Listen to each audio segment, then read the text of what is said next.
Kali ini kita langsung ke studio yang hadir di sini dan saya tadi sudah terkonfirmasi dengan Pak Haji Shihab untuk memberikan pertanyaan. Silakan untuk Pak Haji Shihab.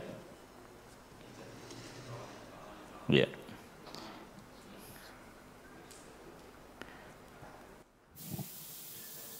Ya, silakan Pak Haji Shihab. Terima kasih atas waktunya. Assalamualaikum warahmatullahi wabarakatuh. Waalaikumsalam warahmatullahi wabarakatuh.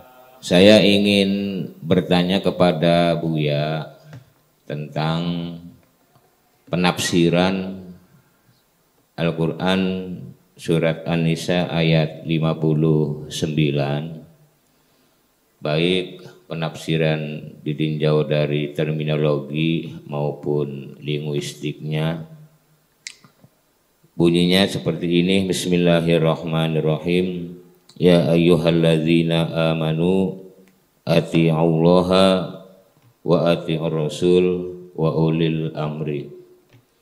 Di sini ada 3, yang pertama ati'ullah, yang kedua wa ati'ur rasul, dan yang ketiga wa ulil amri. Mungkin itu saja pertanyaan dari saya, Bu ya. Semoga ini menjadi pencerahan bagi kita semua dan terima kasih atas penjelasannya nanti. Akhirul kalam, wabillahi taufiq wal hidayah wal afu minkum. Wassalamualaikum warahmatullahi wabarakatuh. Waalaikumsalam. Ini di luar tema ya? Iya. Nggak apa-apa lah, ya, nggak apa-apa. Jadi gini, itu telinga kita sudah terlalu akrab ya dengan ayat itu tuh, karena kita seringkali mendengar diucapkan di atas mimbar oleh para mubaligh itu, ati Allah wa ati Rasul wa amri minkum wa in tanaza'tum farudduhu ya Allah dan sebagainya. Itu surat An-Nisa ayat berapa tadi itu? 59. Kalau kita melihat di kitab-kitab tafsir referensi besar ya, Maraji' al-Kubra seperti At-Tabari, seperti Ibnu Katsir dan lain sebagainya. Di situ diurai lebih mendetail, ya, bahkan sampai anak-anak hadasan itu sampai panjang banget ya, berpuluh-puluh lembar. Tapi singkatnya begini aja, bahwa ati Allah itu mentaati Allah, itu artinya di tafsir-tafsir besar tadi artinya mentaati segala perintah dan larangan Allah. Nah, ketika wa'atiur rasul artinya mengikuti sunnah rasul. Ketika mentaati ulil amr, nah di sini ada uraian yang lebih mendetail di tafsir Ibn At-Tabari bahwa ulil amri di sini siapa sebetulnya? Itu siapa ulil amr itu? Ya, ada beberapa pendapat yang singkatnya saja, yaitu al-umara, pemimpin, presiden, raja, perdana menteri dan sebagainya, umara. Ya, termasuk gubernur, bupati, camat, kuwu dan sebagainya, itu para umara, para pemimpin, artinya pemimpin daerah, pemimpin pusat, dan pemimpin provinsi, itu umara. Juga ada yang berpendapat ulil amri itu artinya al ulama, ya, ada lagi al fuqaha, beragam, banyak sekali itu semuanya. Tetapi juga ada catatan bahwa yang menjadi perintah, ada yang cerdik di tafsir itu, bahwa kenapa ati Allah ya ketika diatafkan dengan wawu itu diulang kata atiunya, ati Allah wa ati Rasul, padahal sifat wawu ataf itu kan menggabung 2 kalimat yang maknanya akan sejajar, namanya ma'tuf dan ma'tuf alaih. Jadi ati Allah wa Rasulah, selesai kan? Wa ulil amri minkum, sudah selesai. Jadi mentaati Allah, mentaati Rasul, dan mentaati pemimpin. Tapi kok kenapa di situ diseplit ya? Jadi ati Allah sendiri, independen, wa ati Rasul. Jadi seperti ada dua lembaga yang tidak terkonek. Jadi seolah-olah bahwa Allah berdiri sendiri, Rasul berdiri sendiri. Karena kalimatnya dipisahkan. Nah, tetapi ketika wa ulil amri minkum itu tidak ada kata atiunya. Jadi artinya di sini di dalam penafsiran itu ya bahwa ati Allah mutlak, apapun yang datang dari Allah harus kita ikuti. Rasul juga sama, ati Rasul secara independen bahwa dia menjadi lembaga yang legal yang harus ditaati karena dia Rasul. Wa may yantiqu anil hawa in huwa illa wahyu yuha, dijamin kebenarannya. Nah, tetapi ketika wa ulil amri minkum tidak diulang kata watiunya itu. Wa ulil amri. Jadi diatapkan kemana ulil amri ini? Diatapkan kepada taatur Rasul atau kepada taatillah. Ini menjadi rumitnya masalah semacam itu. Lalu akhirnya penafsiran itu menjurus kepada bahwa mentaati Allah mutlak, mentaati Rasul juga mutlak. Tetapi mentaati pemimpin bersyarat. Ketika pemimpin itu ketika mengeluarkan perintahnya, undang-undangnya sesuai dengan aturan Allah dan aturan Rasul. Jadi ketika tidak sesuai, bertentangan dengan Allah dan bertentangan dengan sunnah Rasul, maka tidak perlu ditaati. Jadi ketaatan kepada pemimpin adalah bersyarat. Kalau disuruh kemaksiatan, la ta'ata fi ma'siyatin, tidak ada ketaatan dalam kemaksiatan. Itulah penafsiran yang umum selalu dikemukakan oleh banyak kitab tafsir, dan kita juga manggut-manggut aja kan, hebat ya gitu.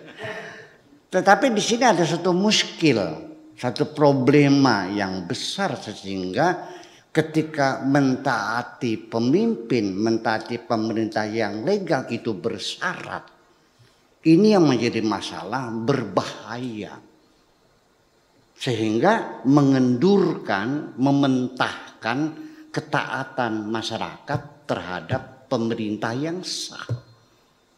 Padahal pemerintah itu concern ya dan siap dengan dana yang jumlahnya triliun membangun kedisiplinan nasional.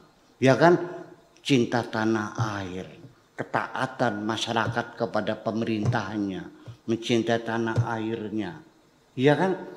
Dengan penataran, pelatihan pegawai negeri ASN yang biayanya sangat banyak sekali. Nah, ketika ketaatannya bersyarat kan menjadi mentah. Iya, secara teori iya. Tapi yuk kita studi kasus. Pementahan ketika taat kepada pemerintah yang sah itu bersyarat. Iya, yaitu bahwa ketika tahun 74 kalau nggak salah diundangkannya undang-undang pernikahan, itu terjadilah demonstrasi penolakan undang-undang pernikahan ya, undang-undang pernikahan ya, aturan perkawinan, undang perkawinan, bukan pernikahan ya, undang-undang perkawinan gitu ya, tahun 2004 yang sekarang berlaku ini. Itu di demo besar-besaran di zaman Orde Baru dulu. Kenapa? Di situ undang-undang menyatakan bahwa ada batas usia anak kawin itu. Bahwa anak perempuan usia 16 tahun baru boleh kawin. Kurang dari itu dilarang dinikahkan. Laki-lakinya 18 tahun. Dan sekarang undang-undang pernikahan itu sudah direvisi menjadi sama laki perempuan, yaitu 19 tahun. Kenapa di demo? Karena dalam agama Islam, kitab fikih dari ujung ke ujung semua mazhab tidak ada yang melarang, tidak ada yang membatasi umur. Artinya bayi baru lahir juga sah dikawinkan. Ini, yuk kita buka kitab fikihnya. Ada yang membatasi? Oh, enggak ada. Bebas. Jadi anak perempuan umur 4 tahun, 5 tahun, 6 tahun, 7 tahun dikawinkan sah. Ini secara logika masuk akal enggak? Anak 4 tahun, 5 tahun, 9 tahun dikawinkan belum haid. Lalu disetubuhi. Ini kan sangat tidak manusiawi. Dengan tidak menyalahkan kebijakan ini. Nah, ketika Tuhan tidak melarang dan negara kita membuat undang-undang yang melarang, dalilnya waman lam yahkum bima anzalallah faulaika humul kafirun, negara kafir. Itu yang terjadi. Iya kan? Ya kenapa? Waman lam yahkum. Perhatikan ini. Bukan waman yahkum, tapi waman lam yahkum. Barang siapa yang tidak menghukumi bima anzalallah dengan putusan Tuhan yang diturunkan, mereka kafir. Bukan menghukumi ya, tapi tidak melaksanakan hukum Tuhan. Tuhan tidak melarang, kamunya melarang, kafir kan? Apa yang terjadi? Terjadi dualisme. Saya yang menghadapi setiap hari. Setiap hari saya menghadapinya. Ketika terjadi pernikahan, ya, nggak usah disebut nama naibnya lah. Saya melihat pengantin perempuan itu buah dadanya masih kecil, masih kempes. Alisnya juga masih nyambung. Masih nyambung. Pertanda dia masih anak-anak kan. Dugaan saya paling umurnya 14 tahun. Atau 15 lah gitu. Dikawinkan. Saya bisikin Pak Naibnya. Pak Naib, engkau yakin pengantin itu umurnya sudah 16 tahun sebelum direvisi? Enggak, maksudnya. Kok dikawinkan? Mau KTP-nya 16 ya udah. Terjadi kan? Gitu. Setelah kita telusuri, ternyata KTP-nya betul 16 tahun. Saya tanya Pak Lurahnya yang ngurusin KTP-nya. Kenapa kok keluarkan KTP palsu? Pembohongan usia. Pak Kiai, kalau saya tidak turuti, saya diserbu oleh masyarakat. Ini kasus studi kasuistik ya. Saya datangi orang tuanya. Ibu, bapak, kenapa anak masih usia bahwa dikawinkan? Pak Kiai, ini sama pacarnya sudah kayak perangko lengket. Siapa yang bertanggung jawab kalau dia sampai hamil? Itu persoalannya. Nah, kenapa dia berani demikian? Karena ada fatwa dari para kiai bahwa tidak ada batas usia dalam pernikahan. Karena agama membolehkan. Jadi merasa tidak berdosa melawan undang-undang pemerintah. Padahal mentaati undang-undang pemerintah yang disahkan oleh badan legislatif adalah syariat bagi kita. Mentahkan jadinya. Nah ini persoalannya. Demikian pula kasus perceraian datang ke sini. Gak usah sebutin namanya lah. Tapi ini saya cerita beneran ini, bukan fiktif, beneran. Dan bukan sekali-kali, berulang-ulang banyak sekali.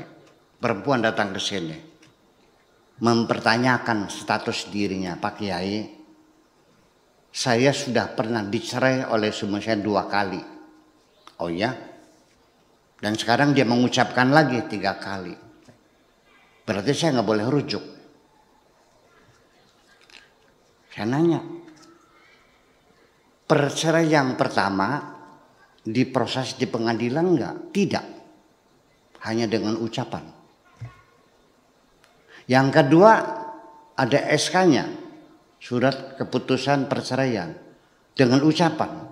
Dan yang ini juga dengan ucapan. Tidak boleh rujuk. Dari mana dasarnya? Dari kiai ini, kiai ini, kiai ini. Putusan para kiainya mengatakan engkau sudah talak 3 dan tidak bisa rujuk. Mati aku. Jadi undang-undang yang ada tidak dipakai, ada dualisme. Yaitu karena apa? Taat pemerintah bersyarat, mentah jadinya. Dan ini perlu diselesaikan.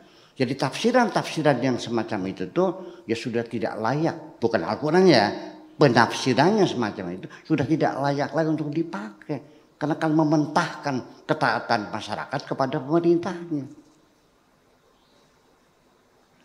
Hak suami menceraikan istri dicabut demi keadilan oleh negeri kita, negara kita ini. Yaitu harus diproses di pengadilan.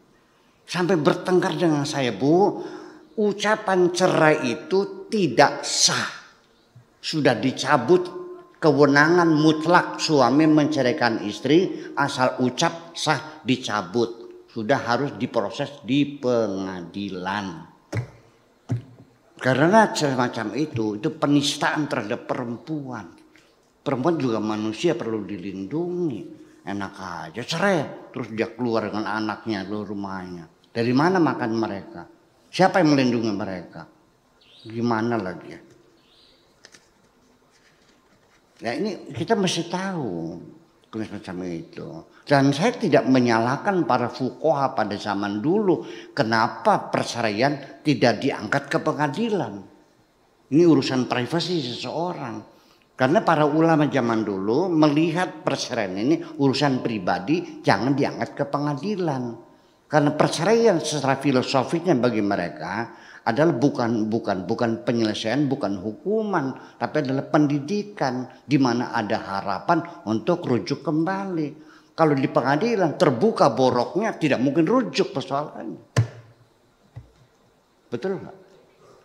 Ya, bercerai saja, tapi nggak usah diproses di pengadilan, dicantumkan sebabnya. Nah, dia sudah punya anak banyak. Lalu dalam pengadilan, kenapa Anda cerai-ceraian? Karena dia berselingkuh dengan lelaki yang lain. Ini buktinya. Anak-anaknya tahu dia berselingkuh. Apa tidak menimbulkan dendam anak pada bapaknya?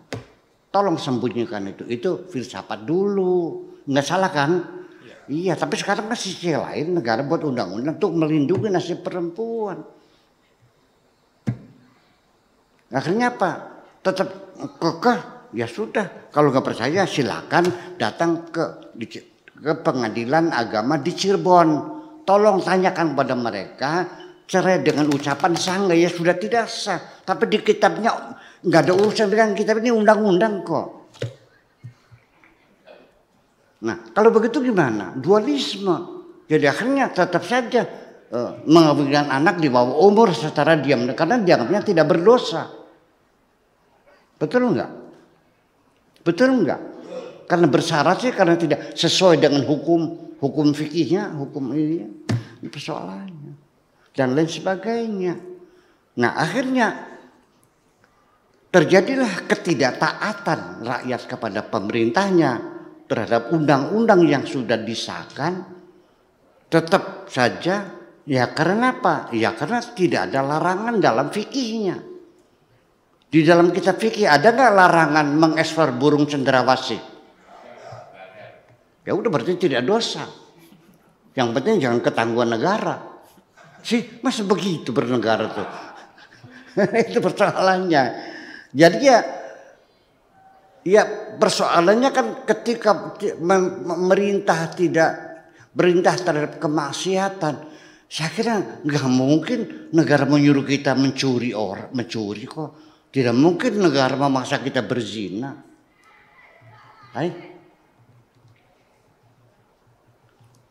Masa negara melarang kita berpuasa? Yaitu melanggar hak asasi manusia namanya.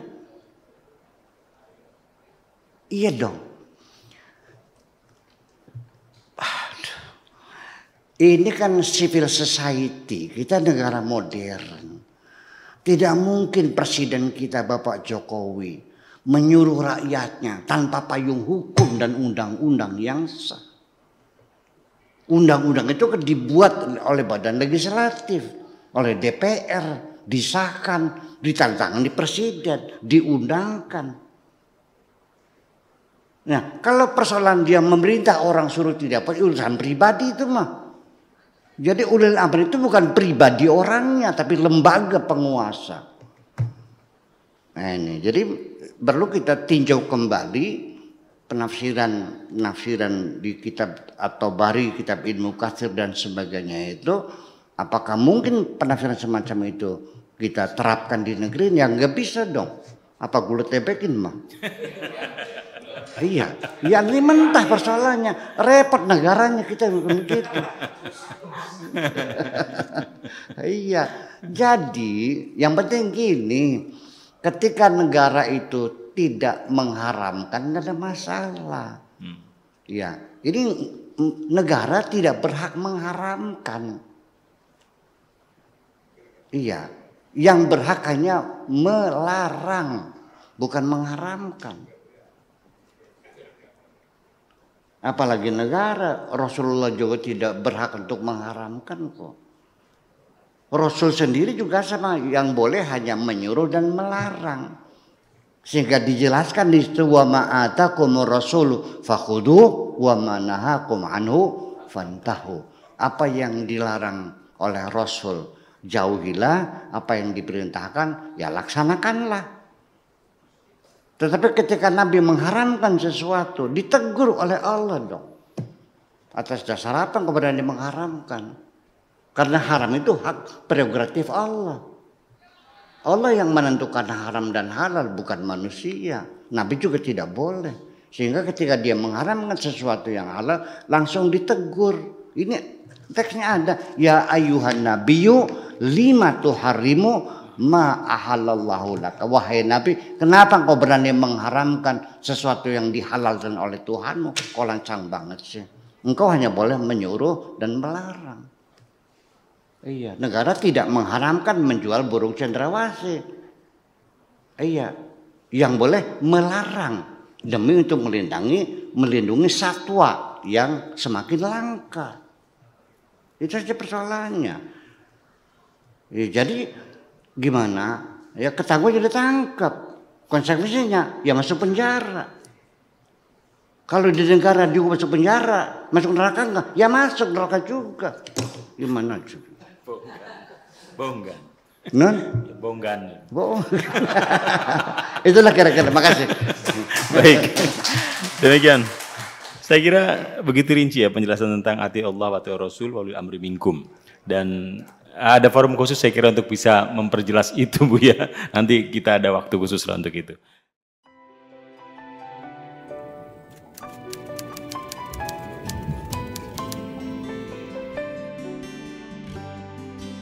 Aku hanya ingin berbagi kebahagiaan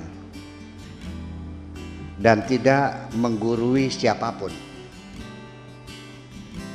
Terlalu sulit bagiku untuk menyalahkan siapapun. Akan tetapi apabila ada orang yang ingin mengisi raporku, tentu aku sangat gembira sekali. Dan kujamin aku tidak akan sakit hati sedikit.